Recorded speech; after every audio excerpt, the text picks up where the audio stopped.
Hello friends, welcome to Vocab Wizard. This is Mohit. This topic is collective noun. Proper और common noun हम लोग पढ़ चुके हैं. So the topic is now collective noun. Okay. So collective noun के बारे में हम अगर बात करें तो collective noun का मतलब क्या होता है? जब कोई चीज़ समूह में होती है उसे हम collective कहते हैं. ठीक है, collection of anything. इसको हिंदी में कहते हैं समूहवाचक संज्ञा. समूहवाचक संज्ञा. ठीक. This is called the collective nouns. Okay. अब ध्यान रखिएगा कि जो समूह होता है वो अलग अलग लोगों का अलग अलग समूह होता है. जैसे मान लीजिए टोकरी में फलों का समूह है, कहीं पर कोई व्यक्तियों का समूह है, क्लास में स्टूडेंट्स का समूह है. तो समूहवाचक संज्ञा में हम लोगों ने अलग अलग समूह में अलग अलग लोगों को विभाजित किया हुआ है, जिसकी जानकारी आपको नेक्स्ट वीडियो में मिलेगी. ठीक है, ये जो पहला वीडियो है ये हमारा कलेक्टिव नाउन्स पे कुछ क्वेश्चंस पे है. देखें, अगर जैसे मान लीजिए एक थैली में 10 गेंदे हैं, 10 बॉल्स हैं या 10 एप्पल हैं. ठीक है, तो अगर मैं कहूँ आपसे कि इंडिविजुअली अलग अलग एप्पल्स को काउंट करिए तो आप 10 एप्पल काउंट करोगे. बट अगर मैं कहूँ कि उन 10 एप्पल्स को एक आप बैग में रख दो और फिर उसको काउंट करो, तो फिर उस टाइम पर वो बैग एक बैग होगा जिसमें 10 एप्पल होंगे. कहने का मतलब क्या है, जब चीज़ें बिखरी होती हैं तो वो क्या होती हैं, जब चीज़ें बिखरी होंगी तो वो बहुत सारी होंगी और बहुत सारी होंगी तो वो प्लूरल होंगी. सो कलेक्टिव नाउन की स्पेशलिटी क्या है कि कलेक्टिव नाउन अगर फैली हुई है, बिखरी हुई है, डिवाइडेड है, स्प्रेड है, स्कैटर्ड है, उस कंडीशन में वो प्लूरल होती है. और जब कोई चीज़ प्लूरल होगी तो उसके साथ वर्ब कौन सी आएगी, प्लूरल. आपने एक टॉपिक पढ़ा होगा सब्जेक्ट वर्ब एग्रीमेंट, मैं आपको पढ़ाऊंगा अभी सब्जेक्ट वर्ब एग्रीमेंट. इसमें क्या होता है, सिंपल सी चीज़ है कि अगर सब्जेक्ट हमारा जैसा सब्जेक्ट होगा वैसे ही वर्ब लेगा. अगर सब्जेक्ट हमारा सिंगुलर है तो वर्ब भी कैसी आती है, सिंगुलर आती है. अगर सब्जेक्ट हमारा प्लूरल है देन वर्ब भी प्लूरल आएगी. ये बात समझ गए होंगे शायद आप. ठीक है, तो उसी के अंतर्गत अगर हमारा कलेक्टिव नाउन क्या है, डिवाइडेड है, स्प्रेड है, स्कैटर्ड है, यानी कि बहुत सारे कलेक्टिव नाउन है, बहुत सारी गेंदे, सारी बॉल्स जो है वो अलग अलग हैं, उस कंडीशन में जो वर्ब होगी वो प्लूरल होगी.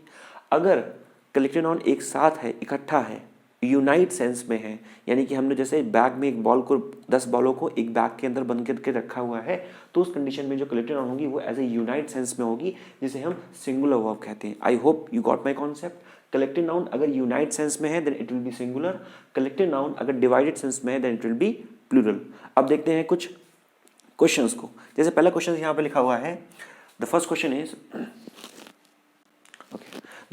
Is the jury made their decision unanimously. Okay, मैंने वहां पर कुछ नाउन ऑफ मल्टीट्यूड भी लिखे हुए हैं, इनके बारे में हम बाद में बात करेंगे कि कौन कौन से वर्ड्स होते हैं. देखिए, the jury made their decision unanimously. देखिए यहाँ पर जितने भी ये पहले वर्ड लिखे जिनको मैं अंडरलाइन कर रहा हूँ, पुलिस, टीम, ओके, कमेटी, ये सारे वर्ड्स आते हैं कलेक्टिव नाउन की कैटेगरी में, मतलब कि एक समूह को दिखाते हैं. जब हम ज्यूरी की बात करते हैं, ज्यूरी के अंदर 3-4 जजेस होते हैं, जजेस का पैनल होता है. पुलिस के अंतर्गत जब भी पुलिस की बात करेंगे तो पुलिस के अंतर्गत सिर्फ एक पुलिस की बात नहीं करते हैं, उसमें कांस्टेबल भी आएगा, हेड कांस्टेबल भी आएगा, एसआई, दरोगा, ठीक है ना, एसपी, हर आदमी आएगा उसमें. तो ये पुलिस कांस्टेबल हो गया. जब टीम में बात करेंगे तो टीम को कहते हैं ग्रुप ऑफ प्लेयर्स को टीम कहते हैं, कमेटी में ग्रुप ऑफ मेंबर्स होंगे. तो रूल क्या है कि अगर collective noun as a unite sense में है, यानी कि एकीकरण दिखा रही है, कहीं पर एकता दिखा रही है, यानी कि एक सेंस दिखा रही है, तो वहां पर सिंगुलर वर्ब रखें. अगर कलेक्टिव नाउन डिवाइडेड सेंस में है, स्कैटर्ड है, तो वहां पर आप प्लूरल वर्ब रखें. पहला क्वेश्चन लिखा हुआ, the jury made their decision unanimously, यानी कि ज्यूरी ने अपना डिसीजन जो है, निर्णय, यूनानिमसली मतलब कि सर्वसम्मति से लिया हुआ है. सर्वसम्मति से अपना निर्णय लिया हुआ है. ठीक, अब देखें, अगर ज्यूरी ने अपना डिसीजन लिया हुआ है सर्वसम्मति से, कैसे लिया हुआ है, सर्वसम्मति से लिया हुआ है, तो इसका मतलब क्या कि जो डिसीजन है वो सबकी सहमति से लिया गया होगा. और जब डिसीजन सबकी सहमति से लिया गया है यानी कि एक निर्णय आया है, और एक निर्णय आया है यानी कि सबकी सहमति कैसी रही होगी, एक रही होगी. तो यहाँ पर जो लिखा हुआ है द ज्यूरी, ये हमारा क्या हो गया, ये हमारा सब्जेक्ट हो गया, मेड हमारी वर्ब हो गई, कोई दिक्कत नहीं है. अब यहाँ पे लिखा हुआ है देयर डिसीजन यूनानिमसली. अब यहाँ पर दियर जो है ये प्रोनाउन है. ठीक, और प्रोनाउन हमेशा आता है किसी नाउन के लिए, यानी कि ये प्रोनाउन जो आया है ये ज्यूरी के लिए आया है. बट अगर हम ध्यान से देखें तो ये ज्यूरी जो है यहाँ पर है तो कलेक्टिव नाउन. बात समझिएगा, कलेक्टिव नाउन, अगर हम कलेक्टिव नाउन की बात करें, कलेक्टिव नाउन, तो ये सिंगुलर सेंस भी रखता है, प्लूरल सेंस भी रखता है। ये डिपेंड करेगा सेंटेंस पे कि कौन सा सेंस रख रहा है, जो सेंस रखेगा उसी के अकॉर्डिंग हम वर्ब ले लेंगे। यहाँ पर निर्णय सर्वसम्मति से लिया गया है, यानी कि सर्वसम्मति से लिया गया है, यानी कि निर्णय एक होगा यानी कि ये सिंगुलर सेंस को दिखा रहा है। जब सिंगुलर सेंस को दिखा रहा है तो यहाँ पर प्रोनाउन भी कैसे आना चाहिए, सिंगुलर। पर दियर कैसा प्रोनाउन है, प्लूरल प्रोनाउन है, तो यहाँ पे हो जाएगा the jury made its decision unanimously. It's, जब मैं आपको प्रोनाउन पढ़ाऊंगा तो मैं सारी बताऊंगा कि चीज़ों के बारे में। अगर किसी को कन्फ्यूजन हो तो ये समझ सकता है। एक ये होता है इट्स, एक होता है इट, इट्स, ये एब्रीविएटेड फॉर्म है इट इज का, शॉर्ट फॉर्म, और ये इट्स ये प्रोनाउन है, ठीक। तो यहां पर क्या हुआ, the jury made its decision unanimously. Next है the jury was divided in its opinion. अब देखिए यहां पर भी ज्यूरी फिर से आ गया, कलेक्टिव नाउन है, पर यहां जो ज्यूरी है वो डिवाइड हो गया, यानी कि विभाजित हो गया। जब कोई चीज़ विभाजित हो जाएगी यानी कि कई भागों में टूट गई, यानी कि जो मान लीजिए आप जो थैला ले जा रहे थे जिसमें एप्पल्स थे, वो थैला फट गया तो सारे एप्पल्स बाहर आ जाएंगे। जब बाहर आ जाएंगे तो बहुत सारे एप्पल्स होंगे, और जब बहुत सारे एप्पल्स हैं तो वो प्लूरल है, और जब कोई चीज़ प्लूरल है तो उसकी वर्ब प्लूरल होगी और उसका प्रोनाउन भी प्लूरल होगा। तो यहाँ पर ज्यूरी लिखा हुआ है, तो ज्यूरी के साथ वॉज तो आ नहीं सकता आप, क्यों, क्योंकि यहाँ पर ये जो सेकंड सेंटेंस में जो ज्यूरी लिखा हुआ है ये प्लूरल सेंस दिखा रहा है। तो यहाँ पर हो जाएगा the jury were divided in.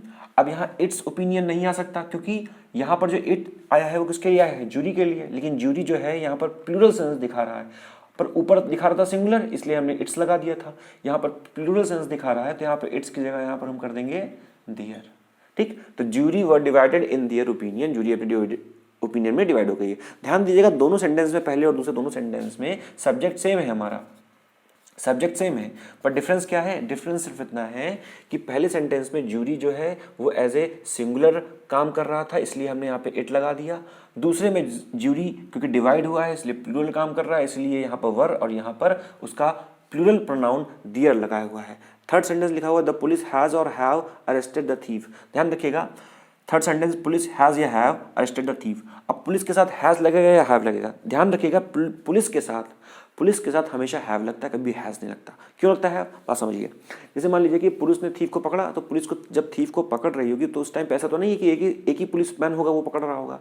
कुछ लोग बंदोबस्त में लगे होंगे उस टाइम पे, कुछ लोग एफआईआर लिख रहे होंगे उस थीफ के लिए, कुछ लोग उस थीफ का पीछा कर रहे होंगे, कुछ लोग नाके पर खड़े होंगे, यानी कई सारे लोग, और कुछ लोग उसको अरेस्ट करके लाएंगे। तो जब हम पुलिस की बात करते हैं तो उसका मतलब होता है पुलिसमैन, यानी कि बहुत सारे लोगों की हम बात करते हैं। तो पुलिस हमेशा हमेशा कलेक्टिव नाउन होता है और हमेशा प्लूरल सेंस में यूज़ करते हैं उसको, ठीक है। तो पुलिस का हमेशा प्लूरल सेंस में यूज़ करते हैं, तो उस कंडीशन में द पुलिस हैव हो जाएगा, the police have arrested the thief, police ने थीफ को अरेस्ट कर दिया। फोर्थ सेंटेंस देखें, द टीम हैज़ और have given a very good performance. अब टीम ने हमारी एक गुड परफॉर्मेंस दिया है, बहुत अच्छी परफॉर्मेंस दी है, बहुत अच्छी बात है। अब जब टीम ने परफॉर्मेंस दी है तो इसका मतलब कि जो टीम ने प्रदर्शन किया है वो ऐसा तो नहीं किसी एक व्यक्ति ने कर दिया होगा, सामूहिक रूप से प्रदर्शन किया गया, एक मत होकर प्रदर्शन किया गया या एक साथ प्रदर्शन किया गया।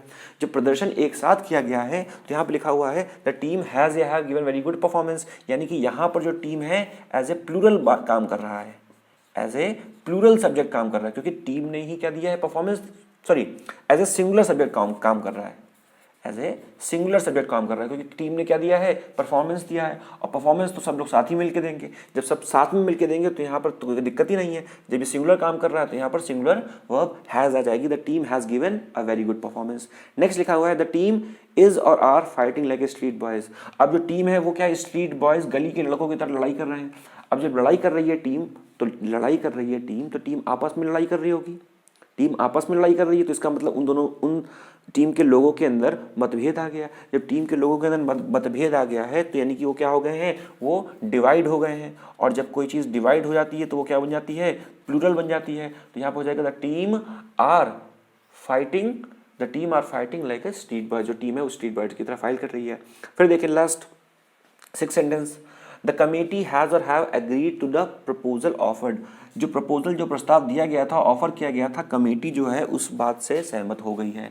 अब जब प्रपोजल ऑफर किया गया, भाई कमेटी में तो बहुत सारे लोग होते हैं, लेकिन कमेटी ने प्रपोजल ऑफर कर दिया है तो इसका मतलब किसी एक व्यक्ति ने तो किया नहीं होगा, सारे लोग की सर्वसम्मति होगी तभी तो वो प्रपोजल को ऑफर किया गया, उस प्रपोजल को एक्सेप्ट किया गया। तो इसका मतलब सबने मिलके एक्सेप्ट किया उसको, तो इसका मतलब कि यहाँ पर कमेटी का जो सेंस है वो यूनाइट सेंस में है, एक सम्मत के सेंस में है, और जब यूनाइट सेंस में होता है तो सिंगुलर वर्ब लेते हैं, क्योंकि ये यूनाइट सेंस में जो सब्जेक्ट हो जाएगा वो हमारा सिंगुलर सब्जेक्ट हो जाएगा, तो यहाँ वर्ब भी आ जाएगी singular. The committee has agreed to the proposal offer, जो प्रपोजल ऑफर किया गया था उसमें कमेटी जो हो गई वो एग्रीड हो गई। अब यहाँ पे मैंने कुछ नेम्स लिखे हैं, नाउन ऑफ मल्टीट्यूड कहते हैं, मतलब कि आप ये जो है समूहवाचक संज्ञा है, और आप इसका सिंगुलर, इसके साथ सिंगुलर नाउन भी यूज कर सकते, सॉरी इसके साथ सिंगुलर वर्ब भी आ सकती है और प्लूरल वर्ब भी आ सकती है।